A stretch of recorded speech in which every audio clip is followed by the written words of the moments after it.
Hello, I'm going to show you how to do a vintage, really old and worn photograph like the one that I'm showing you now. So this is going to be the end result. Let's go ahead and start by opening up a file. So we're going to go to File and go to Open, and we're going to navigate to the file that says Vintage Figure and press Open. Once this image has come up, the next thing that we want to do is we want to go to an adjustment layer here, and we're going to scroll up to Channel Mixer.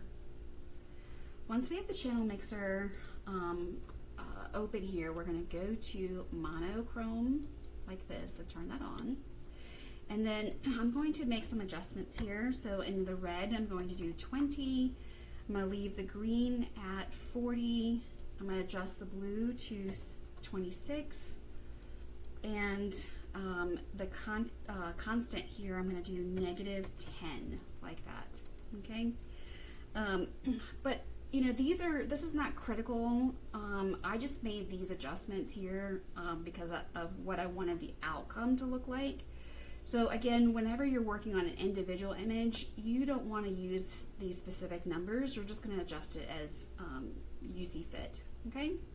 All right, now that I have the layers, back to the layers panel here, under the channel mixer, now what I'm going to do is I'm going to come in and create a layer style, and I'm going to go to gradient overlay. All right, so once I have the gradient overlay, I want it to be a screen here, and I'm going to set the opacity at 45%. And I'm going to click the reverse because I want actually the white to be on this side and the transparency to be on this side. I'm going to change the style to radial, the angle at 90%, and the scale at 58. Now, before I close this out and press OK, I can actually come in here and click and kind of move this around. And I'm really kind of trying to center this spot that I've just made over her left eye, but capturing just a little bit of her right eye, and this will provide some clarity when we move forward, making it look vintage. Okay, now I'm going to press OK. The next thing I'm going to do is I want to now really make it super flat, so I'm going to do another adjustment layer here, and this time I'm going to go to levels.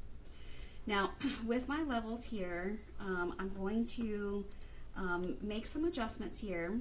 So the first thing I'm going to do is I'm going to slide this over, this here, maybe over to maybe somewhere around here. Then I'm going to move the other one here so that I make this lighter. And then I definitely want to make this neutral. So I'm going to, or like a matte finish, I'm going to change this like this. And then I want to bring over my my white over here to like 190, maybe 195, or something close to that. All right, now that I have that, so I have my channel mixer and my levels. Now we're going to start adding some overlays in order to make it look vintage. So now what we're going to do is I'm going to go to File, and I'm going to go Place Embedded. So under the Place Embedded, I'm going to now go up to Dust.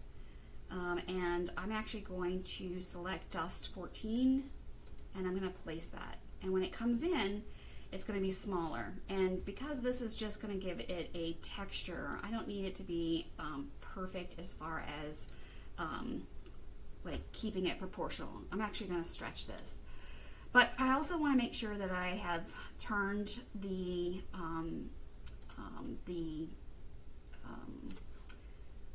what do you call it?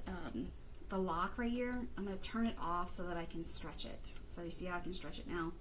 And I'm just going to make sure it fills the entire image here like this, and I'm going to press return.